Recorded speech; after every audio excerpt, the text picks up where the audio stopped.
रतनपुर के बाजार में एक बूढ़ी माँ भीख मांगती है। वह एक दुकानदार से कहती है, बेटा थोड़ी भिक्षा दोगे क्या? बहुत जोर से भूख लगी है, थोड़ी भिक्षा दे दो ना। फिर वह दुकानदार कहता है, कहीं और जाइए बूढ़ी माँ, पैसा नहीं है। फिर बूढ़ी माँ बाजार से निकलकर कहीं और जाती हैं तो रास्ते में एक लड़का मिलता है, तो उससे भी कहती हैं, बेटा थोड़ी भिक्षा दोगे? फिर वह लड़का कहता है, मेरे पास तो कुछ नहीं है दादी माँ, क्या आप मेरे घर जाएंगी? दादी माँ, मेरी माँ बहुत खुश होगी, चलिए। फिर वह दोनों घर जाते हैं। घर पहुंचते ही लड़का कहता है, माँ ओ माँ बाहर आओ ना, इनको कुछ खाने के लिए दीजिए ना, इनको बहुत भूख लगी है। लड़के की माँ कहती है, तू अंदर जा बेटा, रसोई घर में से थोड़े से चावल रखे हैं, वो चावल लाकर इनको दे दे, जा बेटा। फिर बूढ़ी दादी माँ लड़के की माँ से कहती हैं, कितना अच्छा लड़का है, किसी ने खाने को कुछ नहीं दिया, लेकिन तुम्हारे दरवाजे पर मुझे कुछ खाने को मिल गया। तुम्हारे लड़के को बहुत अच्छी दुल्हन मिलेगी, देख लेना। तभी वह लड़का चावल लेकर आ जाता है और कहता है, यह लीजिए दादी माँ, ज्यादा कुछ तो था नहीं, पर जो भी था मैं वो सब ले आया।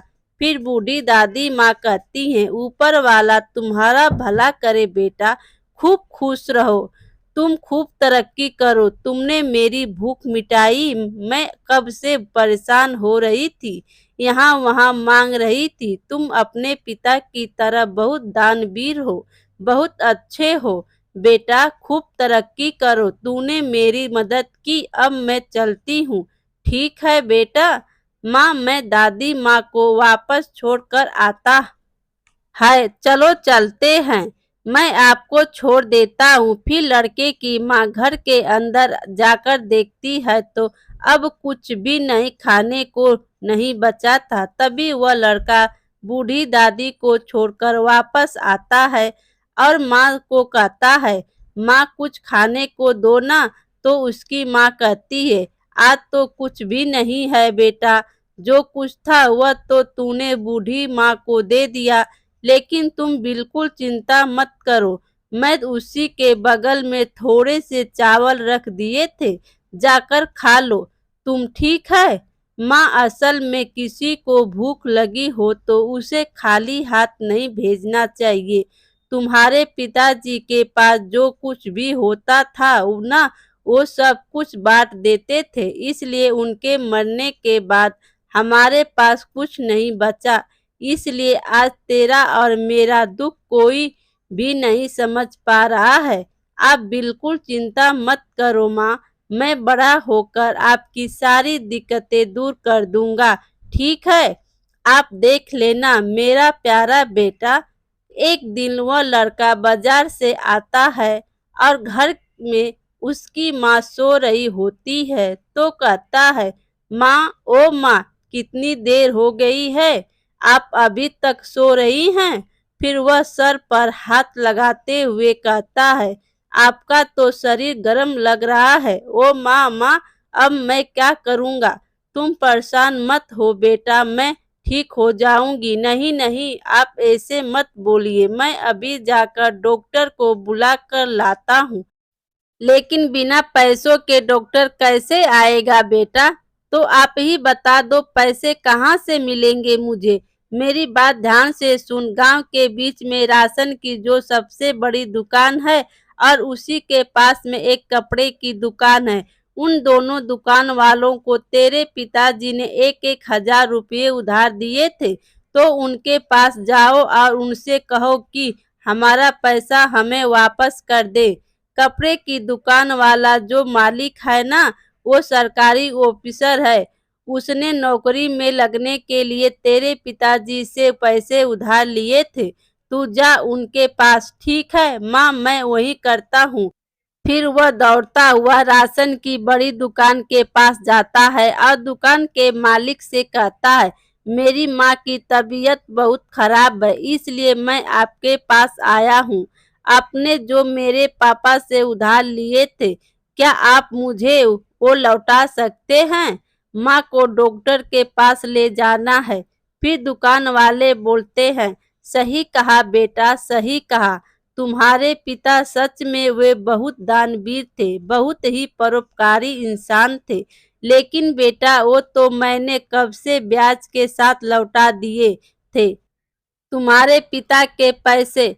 पर माँ ने तो मुझे आपके बारे में बताया था। दुकान वाले बोलते हैं, तुम्हारी माँ की तो उम्र हो चुकी है, शायद उन्हें कुछ भी याद ना रहा हो। जाओ बेटा जाओ, यहाँ पर बहुत भीड़ लगी है, बाद में आना। तुम ठीक है? बाद में आना। तो अच्छा ठीक है। फिर वह कपड़े की दुकान पर जाता है और उनसे भी वही बात करता है, तो दुकान का मालिक भड़क जाता है और कहता है, क्या इतनी बड़ी बात? फिर वह लड़का डर जाता है और कहता है, नहीं, मतलब वो माँ बोल रही थी। दरअसल माँ की तबीयत खराब है और डॉक्टर को दिखाना है और पैसों की जरूरत है, इसलिए। दुकान वाला फिर बोलता है, यह क्या बात हो गई? तुम डॉक्टर को कैसे दिखाओगे? तुम यहाँ दुकान में आकर अनाप शनाप कुछ भी बोलोगे। फिर वह लड़का कहता है, पापा के मरने से पहले आपने उनसे पैसे उधार लिए थे। दुकान वाला बोलता है, देखो बेटा, मैंने किसी से भी कुछ भी उधार नहीं लिया हुआ है, यह कारोबार मैंने खुद के दम से स्टार्ट किया है। फिर वह लड़का हाथ जोड़कर रोने लगता है और कहता है, देखिए, मेरी माँ की तबीयत बहुत खराब है, अगर हो सके तो आप मेरी मदद कीजिए ना। फिर दुकान वाला कहता है, अगर तुम भीख मांग रहे हो तो मैं तुम्हें कुछ दे सकता हूँ, लेकिन तुम झूठ बोलकर सबके सामने मुझे झूठा साबित करना चाहते हो। फिर वो अपने नौकरों को कहता है, तुम देख क्या रहे हो, इसे अभी के अभी बाहर निकालो। नौकर उसका हाथ पकड़कर दुकान से बाहर निकालते हैं और वह लड़का कहता है कि आपके पांव पड़ता हूँ, मेरी मदद कीजिए ना, मुझे पैसे दे दीजिए ना।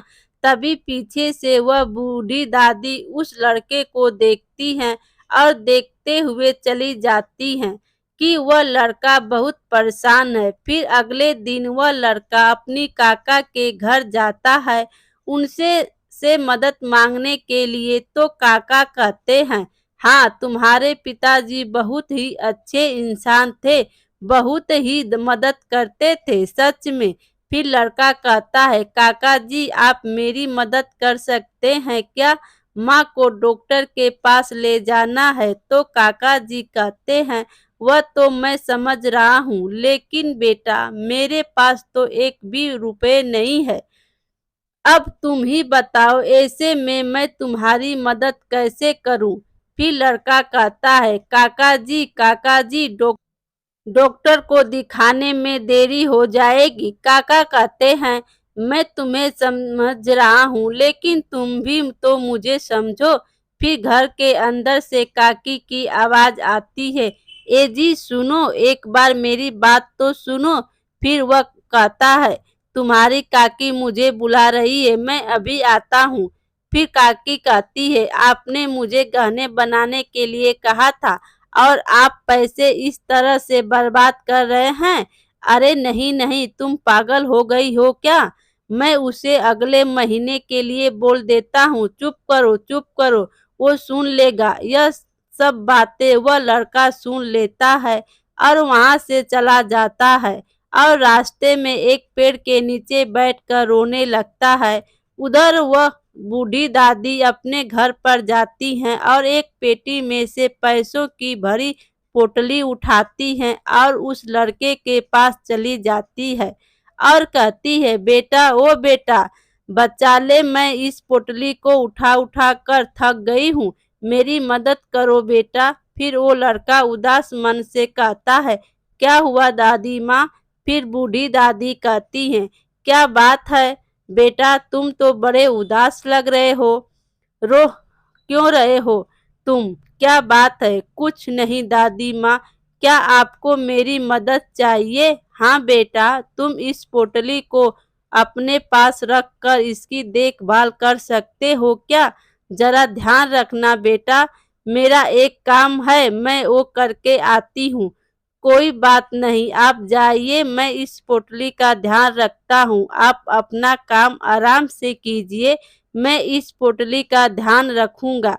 फिर बूढ़ी माँ कहती हैं, तुम तो एकदम अपने पिताजी पर गए हो, बेझिझक सबकी मदद करते हो, खूब तरक्की करोगे तुम, बहुत बड़ा दिल है तुम्हारा।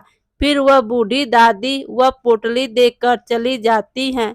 फिर वह लड़का कहता है, कितनी देर हो गई, सूरज भी ढलने वाला है, पर दादी माँ अभी तक आई नहीं। वो थोड़ी दूर ही गई थी ना, आई क्यों नहीं? फिर वह कहता है, चलो मैं सामने उस मंदिर में जाकर देख लेता हूँ। फिर वह मंदिर में जाता है और पंडित जी से कहता है, पंडित जी आपने यहाँ बूढ़ी दादी माँ को देखा क्या? तो पंडित जी कहते हैं, नहीं, क्या बात है? तो लड़का कहता है, बूढ़ी दादी माँ ने मुझे यह पोटली देकर के कही मैं अभी आ जाती हूँ, लेकिन शाम हो गई अभी तक आई नहीं। फिर पंडित जी कहते हैं, इस पोटली को खोलकर तो देखो क्या है। फिर वह लड़का को पोटली को खोलकर देखता है तो बहुत सारे पैसे थे। फिर पंडित जी कहते हैं, तुमने उसकी एक बार मदद की थी ना, इसलिए वह तुम्हें दुखी देखकर यह पोटली देकर गई है। अब तुम जाकर अपनी माँ का इलाज कराओ। तुम्हारे पिताजी अच्छे और परोपकारी थे, उनके कर्मों का फल तुम्हें मिला है। जाओ, अब देरी मत करो। मेरे प्यारे दोस्तों, कहानी अच्छी लगी हो तो लाइक कीजिए और अपने दोस्तों में शेयर कीजिए, और चैनल पर नए हो तो चैनल को सब्सक्राइब कीजिए। Thank you.